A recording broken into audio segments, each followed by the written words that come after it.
Hoje, análise de Bayern de Munique versus Inter de Milão. Uma partida que termina em 2-1 com 2 gols da Inter de Milão com Fratesi e Lautaro Martinez e um gol de Thomas Müller pelo Bayern de Munique. Era uma partida que, pra quem acompanhou aqui o canal, sabe que eu botei na previsão que seria uma partida extremamente equilibrada, que seria a melhor partida pra você assistir. Depois do final do jogo do Real Madrid, que terminou em 3-0, tá claro que ia vir um equilíbrio ali, mas obviamente a partida que todo mundo vai acompanhar e também a partida que talvez chame mais atenção, né? Seria até mais interessante eu trazer um vídeo dela, só que eu preferi ver esse jogo porque ele ia apresentar mais coisa. E realmente, me impressionou demais esse jogo, foi muito bom de assistir. Mais pra frente da análise vocês vão entender do que eu tô falando. Pra quem não me conhece, eu sou o Corvo, apresentador desse canal. Seja muito bem-vindo ao Plano Blues. E assim, cara, por que eu falo que essa partida ela é equilibrada? E como é que eu sei que uma partida é equilibrada? Simplesmente pelo fato de eu conseguir analisar o treinador e os elencos. A gente tem um elenco no Bayern de Munique que é melhor, factualmente é melhor, ok? É um elenco que tem mais jogadores, pra rodar, que tem mais jovens talentos. É um elenco melhor. Agora, o que o Bayern de Munique ele não é melhor? Na parte do treinador. Se fosse ainda Thomas Tuchel, aí eu falaria, pô, é um duelo que o Bayern tem vantagem, é Tuchel do outro lado. Mas sendo Kompany, aí já é diferente. E note que eu não tô falando que Kompany é um mau treinador. O que eu tô falando é que ele não tem o nível de Inzaghi ainda, né? É um treinador mais jovem, é um treinador que ainda tá lapidando coisas da carreira dele, então é óbvio que a Inter de Milão tem uma grande vantagem. Um treinador que foi pra uma final de Champions contra o Manchester City e quase ganhou, cara. Aquela final foi muito apertada. Não foi uma vitória fácil do Manchester City. Então a gente vê um time com muita qualidade, maduro, que já joga há muito tempo, com um elenco de alto nível também, né? Não é um elenco ruim, né? É um elenco muito bom. Inclusive, você vê a qualidade dos jogadores que a gente teve em campo hoje foi impressionante, né? É um jogo que ficou muito tático na maior parte do tempo e por isso talvez não seja tão interessante de assistir pra maior parte das pessoas, né? A galera odeia jogo tático, né? Esse jogo que é mais pensado, que você tem que entender a parte tática pra entender o que tá rolando de fato em jogo, pra você entender os problemas que você tem ali pra construir, pra fazer o jogo acontecer. E de fato, é a parte chata do futebol. Só que eu não só entendo, como eu gosto. Então talvez uma partida mais tática, pra galera que acompanha também o Brasileirão muito, né? Que não tem essa pegada, ache que o jogo é horrível ou outra coisa do tipo. Só que não é, cara. O jogo foi interessante. Do lado de Kompany, eu senti que ele cometeu um erro que talvez não seja algo perdoável ali no jogo. E eu vou te explicar o que ele errou. É interessante. É um jogo muito interessante aqui. É claro que eu não tô falando que o treinador é a pior coisa do mundo, só que ele acaba acontecendo às vezes. Esse erro tá dentro da formação. Ele foi pra campo com 4-2-3-1, que normalmente não é executado dessa maneira, né? A gente vê outra execução que vocês vão ver mais pra frente. E a Inter de Milão foi com 3-5-2 padrão característico de sempre, que funciona sempre muito bem. E aqui eu vou mostrar pra vocês aqui no meu site do Line Up Builder o que rolou em campo de verdade. Então, vamos aqui no Line Up Builder. Aqui nós temos o 4-2-3-1, que não funciona assim. Na maior parte do tempo na temporada, o que acontecia era Kimmich dropar pra linha de zaga pra construir o jogo. Só que ele mudou um pouquinho o plano. O que muda no plano? Ele não fez a pressão alta no primeiro tempo, né? Ele abdicou dela. Ele abdicou de um dos princípios do guardiolismo e de um dos princípios da própria formação dele. Com medo do contra-ataque. Faz todo sentido. No final do jogo, inclusive, ele toma um gol por causa disso, né? Porque os jogadores já estavam mais soltos em campo e querendo um jogo mais forte. Então acaba dando um espaço que no primeiro tempo eles não deram. Só que eu acho errado. Você tem que propor o jogo porque você tá em casa e também porque não tem como jogar contra a Inter de Milão fazendo o que ela quer em campo. Você não pode deixar a Inter de Milão construir o jogo, porque eles são muito bons nisso. Então o grande erro aqui foi o quê? No primeiro tempo, na linha de construção, a gente vê claramente Laimer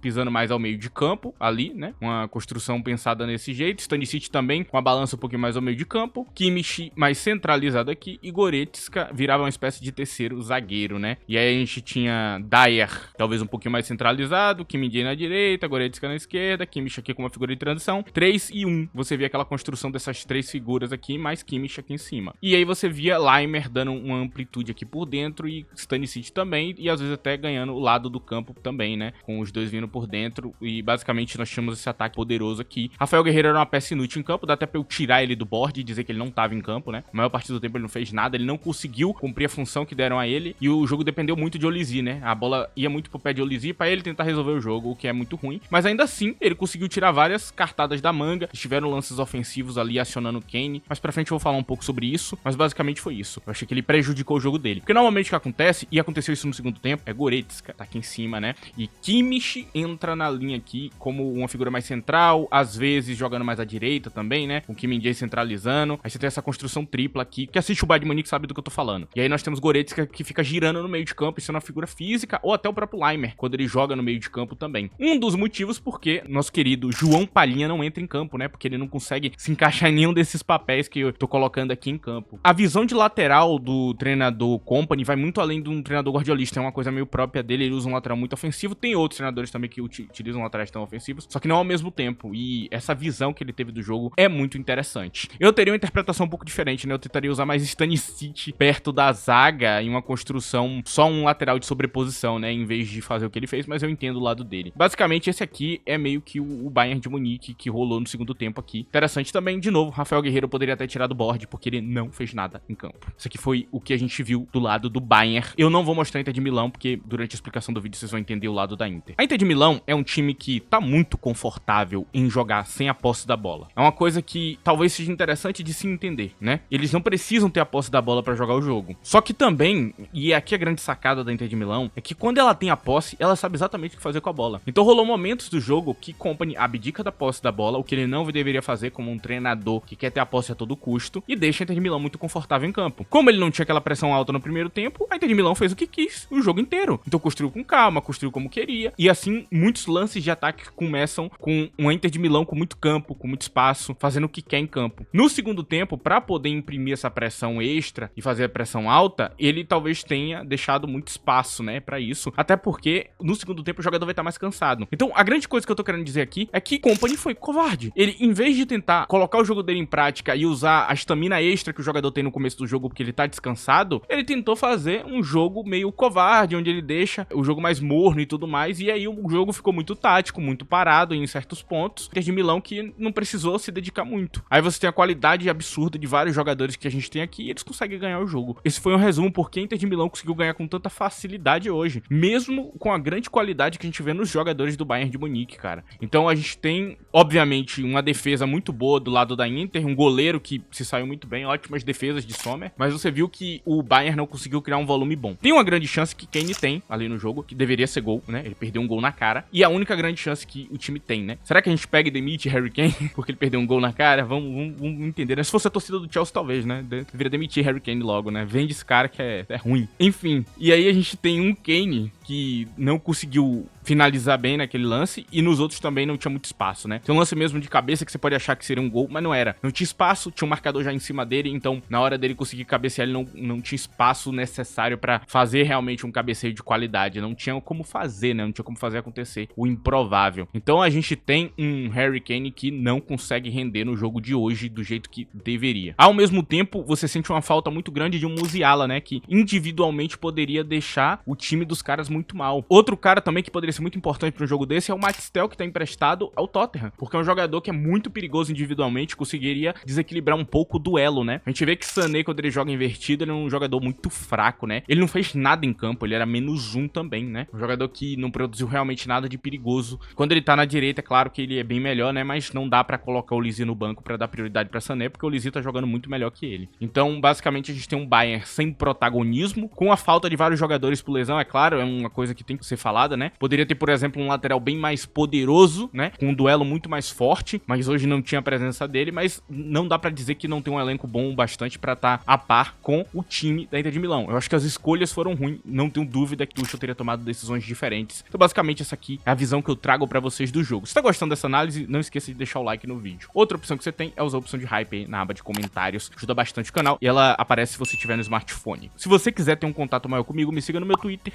@ddcurvo, tá aí na tela, comento futebol diariamente lá, de forma mais rápida possível. Eu vou começar pelo Bayern de Munique, por quem jogou bem no Bayern. Citar aqui alguns nomes, né? Primeiro lugar, Olise, pra mim o jogador mais perigoso em campo. Os outros todos não foram bem, inclusive o próprio Kane, deixo isso bem claro. Kimmich, eu adorei algumas jogadas criativas dele, muito bem também em campo, gostei muito do jogo dele. Ele ficou limitado pela ideia de Kompany, né, que tomou pra mim a decisão errada. Nós temos Konrad Laimer, que, mano, como lateral ele sempre é incrível, como volante ele é incrível, é um dos jogadores que eu mais gosto, assim. A gente não sabe que eu sou muito fã de Laimer, eu curto muito ele desde a época do Leipzig, acho um jogador impressionante. E na zaga eu gostei muito do jogo de Eric Dier. Por incrível que pareça, Dier no Bayern de Munique é um jogador muito inteligente. É um jogador que mostra uma inteligência que tá muito acima da média, né? Não tem grandes habilidades aqui além disso, mas ele faz um jogo muito seguro, muito bem pensado. E basicamente pra mim eu gostei dele em campo. Agora, eu vou falar que Kim na parte defensiva me impressionou bastante, né? Tem alguns momentos dele que o físico, né, que a questão do duelo foi muito importante. interessante, inclusive eu acho que o time ficou muito exposto quando ele sai e aí você coloca Stanisic um pouco mais atrás. Eu acho que teve muita exposição depois disso. Do lado dos que jogaram mal, eu falo aqui de Stanisic, não comprei um bom papel de ala mais uma vez. Terrível de ala, não gosto. Acho que ele é um bom lateral defensivo ou zagueiro. Nós temos o jogo de Sané que foi podre, horrível, nulo, inútil. Pra um jogador do nível e do patamar de Sané ele tinha que fazer mais, mas óbvio, tava invertido, não é a dele. Não gosto de Sané invertido, volto a falar disso. Harry Kane fez um jogo apagadíssimo, perdeu a oportunidade, não conseguiu fazer muita coisa em campo. Foi uma figura de transição interessante até, muita criatividade, um bom posicionamento, mas faltou letalidade hoje, né? E Rafael Guerreiro pra mim foi o pior em campo, porque ele não fez literalmente nada. Ele deu alguns chutes interessantes, fato, mas precisa de muito mais pra tu substituir Musiala, ok? Muito mais mesmo. E assim, não foi utilizado como uma peça tática, né? Que normalmente quando você pega um cara e inverte pra esse tipo de posição, você vai ter um plano. Não teve. Company falhou nessa parte também, faltou plano pra usar o jogador de uma maneira diferente, né? A ideia é interessante, mas a execução foi podre. Do lado da Inter de Milão, cara, tem um claro MVP aqui em campo, né? Lautaro Martinez, MVP disparado, incrível defensivamente, ótimas transições, jogador perigosíssimo e o gol foi, nossa, cara, ele nem ajeita a bola, ele só manda o chute de primeira sem pensar no canto. Também Churran ajeitou a bola muito bem, né? Que ajeitada boa que ele deu ali, mas, cara, mérito total de Lautaro. Excelente posicionamento. Cara, ele às vezes tava duelando com 4 jogadores.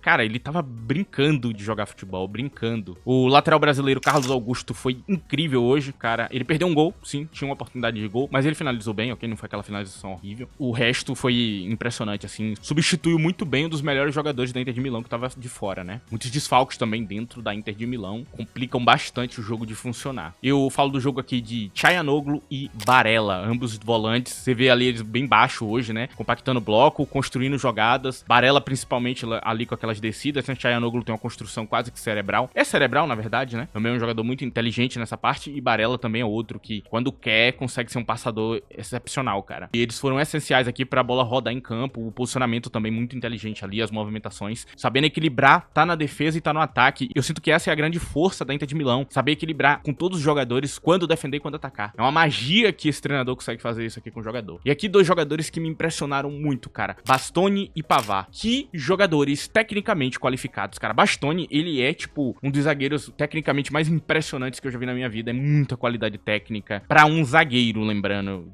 Tem gente que ouve isso e quer comparar o cara com um atacante. Não é isso. Pra um zagueiro, ele é impressionante. É incrível, assim, lembra muito um lateral e a parte defensiva nunca deixa a desejar. Se você precisar de um zagueiro central, ele também é, com mais qualidade que a maioria dos jogadores. É muito talento pra um jogador só, é muita qualidade em um jogador só. E Pavard com os passes ali de gênio, movimentação também muito boa, abertura defensiva muito inteligente também, jogador incrível. E eu falo por último de Sommer, que quase seria um MVP também, foi muito bem no jogo, a distribuição de bola dele eu gostei muito. Pra um goleiro que não é um goleiro que dá pra dizer que é um goleiro moderno, que distribui bola tão bem assim, né? Um goleiro que gosta de estar mais dentro da área, o posicionamento dele inclusive é incrível, né? Como goleiro ele sempre tá muito bem posicionado, é mais um goleiro normal, só que com muita qualidade de passe, né? E você vê que ajuda bastante a bola circular, essa segurança do jogador querer voltar a bola pra ele. Inclusive esse jogo teve muito passe regressivo das 2 partes no começo do jogo, porque eles estavam pensando, cara, como é que eu construo? Porque não tem espaço aqui, e aí eles voltavam o jogo, ia pra direita, ia pra esquerda, a parte muito tática do jogo, sabe? Cara, essa parte foi muito interessante, aí tu olha pra qualidade do goleiro. E basicamente é isso, cara, não tenho muito mais pessoas pra falar. Claro que a gente poderia falar de quem saiu do banco e fez o gol, né? Dos 2 lados teve, mas não vou ficar falando muito, fizeram apenas o papel deles, né? Fizeram ótimas execuções com ótimos gols ali, figuras boas, ok? Gostei de quem veio do banco, inclusive, deixo isso bem claro, gostei muito de quem veio do banco. E é isso, cara, foi um jogaço, assim, Champions League, como sempre, em altíssimo nível, partidas que fogem completamente do comum, e a Inter de Milão tá viva, né? 2-1, vitória, um time que é muito difícil de vencer, muito difícil mesmo, um time que tem um elenco muito poderoso, assim, dos melhores elencos de toda a Europa, sempre dá trabalho, e lembrando que a Inter de Milão não tem esse elenco todo, né? Não tem essa rodagem toda de elenco, se perder um jogador principal já sofre muito, como sofreu hoje, né? Com a falta dos laterais, né? Faltou a qualidade que esses laterais que estavam fora dão pro campo, né? Dão bem mais qualidade. Inzaghi sempre impressionando muito. Enfim, cara, essa foi a análise de hoje, espero que você tenha gostado. Sei que se eu fizesse um vídeo do Arsenal, provavelmente seria um vídeo que iria até melhor, né? Mas eu particularmente estava mais interessado nesse jogo, né? Essa é uma diferença que eu acabo tendo, às vezes eu não me interesso pro jogo que a galera vai se interessar. Se você quiser apoiar esse vídeo, tem as opções que eu falei mais cedo, né? O like, o hype e tudo mais, pra fazer chegar em mais pessoas, porque esse é o tipo de vídeo que provavelmente a galera não vai assistir tanto, mas conto com o apoio de vocês aqui, cara. Pra quem até me pede análise desse tipo de time que normalmente eu não trago, né? Enfim, cara, esse aqui é o vídeo de hoje, espero que vocês tenham gostado. Amanhã tem mais Champions. Quer dizer, se você tá vendo esse vídeo, já é amanhã.